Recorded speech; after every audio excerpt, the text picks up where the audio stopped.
Hi guys, welcome back to my channel Pahal by Surbhi Khandelwal. And आज हम हमारी 7th थ्योरी पे प्रोसीड करेंगे, that is love requires both way giving theory. And इस theory पे आगे बढ़ने से पहले मैं आपसे कहना चाहती हूँ कि अगर हमारे वीडियो से आपके रिलेशनशिप में कुछ भी हेल्प मिली हो, आपका कोई भी कंफ्यूजन क्लियर हुआ हो, आपको अच्छा लगा हो, तो प्लीज़ इस चैनल को लाइक सब्सक्राइब करें एंड इन वीडियोज़ को ज़्यादा से ज़्यादा शेयर करें। अब हम प्रोसीड करते हैं हमारी 7th theory, that is love requires both way giving. This is actually में very very important theory guys एक रिलेशनशिप के लिए। ये जो टुगेदरनेस की थ्योरी मैं आज आपको समझाने वाली हूँ वो बहुत ज़्यादा इम्पॉर्टेंट है एक हेल्दी रिलेशनशिप के लिए। और ये पता सबको होती है, ये पता दोनों पार्टनर्स को होती है, लेकिन फिर भी यहाँ पे वो लैक कर जाते हैं। और अगर ये थ्योरी नहीं होगी ना, अगर ये पॉइंट आपके रिलेशनशिप में नहीं होगा ना, तो आपका रिलेशनशिप कभी भी हेल्दी सर्वाइव कर ही नहीं सकता। तो एक रिलेशनशिप को हेल्दी सर्वाइवल तो नहीं बोलूँगी, बट एक हेल्दी तरीके से आगे ले जाने के लिए ये थ्योरी का होना बहुत इम्पॉर्टेंट है। तो जैसे कि आप इस थ्योरी से ही समझ रहे हो कि it should require both way giving. It means कि हर एक इंसान की ड्यूटी नहीं होती है कि वो आपसे प्लान बनाएगा, या वो ही आपको मिलने के लिए बोलेगा, या वो ही आपसे कम्युनिकेशन अपनी तरफ से इनिशिएट करेगा, या हर चीज़ आगे बढ़ के वो ही करे जा रहा है। समझ रहे हो? तो ये उसकी रिस्पॉन्सिबिलिटी नहीं है भाई। रिलेशनशिप में आप दोनों हो, कोई एक पर्टिकुलर पर्सन नहीं है कि उसी की ये ड्यूटी है कि वो ही आपसे मिलने के लिए बोलेगा, वो ही आपके साथ प्लान्स बनाएगा कि हमें कैसे क्या करना है, वो ही हर चीज़ हर बात इनिशिएट करेगा। नहीं, अगर ये चीज़ आपके रिलेशनशिप में हो रही है, इट मीन्स वो आगे वर्कआउट सर्वाइव कर ही नहीं सकता आपका रिलेशनशिप। वो एक इतना एग्जॉशन हो जाता है, क्योंकि उस वे में क्या होता है, जब एक इंसान ही सब कुछ करने लग जाता है ना, सारी रिस्पॉन्सिबिलिटी वो लेता है ना, तो ये दोनों के लिए इतना ड्रेन हो जाता है, क्योंकि वो अपना एफर्ट डालता रहता है और वो इतना ड्रेन होने लग जाता है। और जो सामने वाला जब वो ये चीज़ देखता है, उसको दिमाग में होता है कि यार बार बार ये बात करने के लिए बोल रही है, या बोल रहा है यार ये बार बार है ना इसी चीज़ के लिए बोले जा रही है मिलो, या वॉट एवर XYZ आपके जो भी चलता रहेगा एक चीज़ में, तो वो आपके लिए ड्रेनिंग हो जाएगा, आपको वो बर्डन फील होने लग जाएगा। ठीक है? और वो एक पार्टनर कब ये चीज़ करेगा कि जब उसका इंटरेस्ट उसमें से कम होगा, या वो रिलेशनशिप को लेके सीरियस नहीं है, या वो जस्ट एक कैजुअल रिलेशनशिप चाह रहा है, या वो जस्ट एक सिचुएशनशिप रिलेशनशिप चाह रहा है। उन्हीं केसेस में ये चीज़ें आती हैं कि जब एक पार्टनर बेवकूफ़ों की तरह लगा रहता है, एफर्ट्स डालता रहता है कि कैसे भी रिलेशनशिप ठीक हो जाए, सामने वाला समझ जाए। तो प्लीज़ गाइज, मैं कहना चाहती हूँ, अगर आप इस मेंटालिटी से इस चीज़ को एफर्ट्स डाल रहे हो कि सामने वाला समझेगा, तो आई एम सॉरी, वो बिल्कुल भी नहीं समझेगा। इंस्टेड आप उसमें अपनी सेल्फ रिस्पेक्ट डाउन करते जाओगे, उसको रिलेशनशिप बर्डन फील होता रहेगा, आपको रिलेशनशिप ड्रेनिंग फील होता रहेगा, और इससे दोनों के मन में डिस्टेंसेस बढ़ते जाएंगे।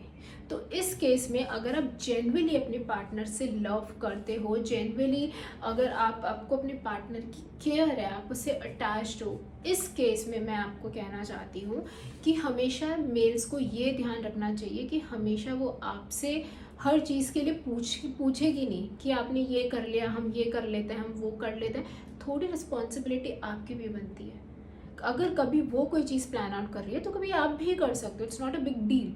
तो हमेशा आप ये मत वेट करो कि यार वो ही मेरी पार्टनर ही मेरे से हर बार पूछती रहेगी तो ही मैं आगे कोई स्टेप उठाऊंगा। नहीं, you are very wrong in that. Same goes with the females, कि आप हमेशा ये मत सोचो कि मेरे पार्टनर को पता है कि मुझे क्या चाहिए और वो अपने आप बोल देगा। वैसे इट्स गुड, पता होना चाहिए, पार्टनर को वो चीज़ खुद आगे से बोलता है तो अच्छा फील होता है। बट समटाइम्स क्या होता है, अगर आपका खुद का कोई चीज़ करने का मन है तो उसको बोलो भाई, उसको नहीं समझ में आ रहा है।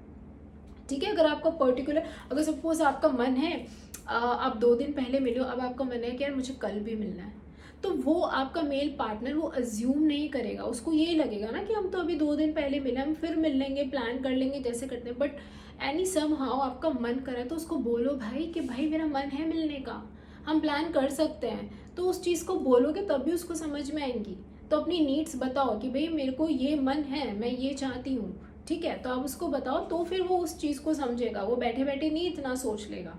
ठीक है, तो इस चीज़ के लिए थोड़ा सा ईजी रहो, इतना वो मत करो मेंटली कि यार मेरे को मिलना है, मैं उसको बताऊं क्या, मैं क्यों बताऊं, ये क्वेश्चन चलने लग जाते हैं जो मैं ओवर थिंकिंग की बात करती हूँ कि यार मैं उसको क्यों बताऊं, उसको क्यों बोलूं, उसको भी तो समझना चाहिए कि मेरा मन है, अगर मैं सही से बात नहीं करी, मेरा मूड ठीक नहीं है तो उसको भी तो बोलना चाहिए। तो सब चीज़ उसको मत करो, वही चीज़ हो गई है ना कि आप एक पे डिपेंडेंट हो रहे हो कि वो ही करें। तो नहीं, अगर आपका मन है तो बोलो अपने पार्टनर को कि भाई मेरा ये मन है, मेरे को ये चीज़ करनी है। तो this is very important part. और ये चीज़ अगर आप दोनों बैलेंस करके चलते हो तो देखो, गिव एंड टेक दोनों रिलेशनशिप में इक्वल होना चाहिए, एफर्ट्स दोनों रिलेशनशिप में इक्वल होने चाहिए। अगर वो एक तरफ से ज़्यादा होगा तो वो डेफिनेटली बर्डन दोनों को ही देगा। वो कहते हैं ना तराजू वाली चीज़, हम एक जगह पे वेट इतना ज़्यादा कर देते हैं तो वो बेचारा नीचे हो जाता है और वो ऊपर हो जाता है। और जब तक हम वो वेट रिमूव नहीं करते, वो इंसान भी थक जाता है, वो भी नीचे अपने बैलेंस लेवल पे नहीं आ पाता है। और जिस पे वेट है वो ऑलरेडी बेचारा इतना ड्रेन्ड और इतना नीचे है कि वो हिम्मत ही नहीं बचती है कि मैं अपने आप को बैलेंस पोजीशन पे कैसे लेके आऊँ। ठीक है, तो ये बहुत इंपॉर्टेंट है, एफर्ट्स दोनों तरफ से होना बहुत ज़रूरी है। लोग बोलते हैं वन साइडेड रिलेशनशिप है, हम तो प्यार करते हैं, हमारा प्यार तो बहुत महान है कि वन साइडेड में, इट्स वेल एंड गुड, आपका प्यार है आप रखो, अच्छे से उसको वन साइडेड में रखो। लेकिन अगर वो वन साइडेड प्यार आपको खुशी सुकून दे रहा है कि यार ठीक है मेरा पार्टनर जहाँ है दूर है जैसा है ठीक है, वो खुशी दे रहा है तो इट्स गुड। लेकिन अगर वो वन साइडेड प्यार को जो आपने दिमाग में फितूर कर रखा है और वो अगर आपको दुख दे रहा है, दर्द दे रहा है, आपकी एनर्जी ड्रेन कर रहा है, तो फिर मतलब आप खुद को बेवकूफ़ बना रहे हो, आप वो सेम एनर्जी सामने वाले के पास भी पहुंचा रहे हो। ठीक है, अगर आप उससे दूर हो तो आप शांति से सुकून से दूर रहो, वो होता है प्यार। लेकिन आप उस प्यार में ही परेशान हो रहे हो तो वो प्यार नहीं होता दूर रहने के बाद। एंड अपने इस रिलेशनशिप को उस नौबत तक लेकर ही मत जाओ ना कि आपको एक दूसरे से दूर रहना पड़े। दोनों आपस में एफर्ट्स करो, दोनों एक दूसरे की नीड्स एंड वांट्स को समझो एंड देन अच्छे से उस चीज़ को कम्युनिकेट करके कंसिस्टेंसी बनाकर दोनों उस रिलेशनशिप में बराबर का एफर्ट्स डालो, तभी वो चीज़ बैलेंस रहेगी, तभी वो रिलेशनशिप बैलेंस रहेगा। Okay, so this is very important thing guys, एक टुगेदरनेस रिलेशनशिप के लिए बैलेंसिंग होना बहुत इम्पॉर्टेंट है, instead of putting a weight on a one person. Okay guys, तो अपना खूब सारा ध्यान रखिए, हम हमारी नेक्स्ट थ्योरी के साथ कल मिलते हैं। जब तक do take care of yourself, do love yourself at the fullest, अपने आप को खुद पहले प्रायोरिटी दें, फिर हम अपने रिलेशनशिप्स को प्रायोरिटी दें, रिस्पेक्ट करें, केयर करें एक दूसरे के लिए। एंड हम कल मिलते हैं, बाय बाय, टेक केयर।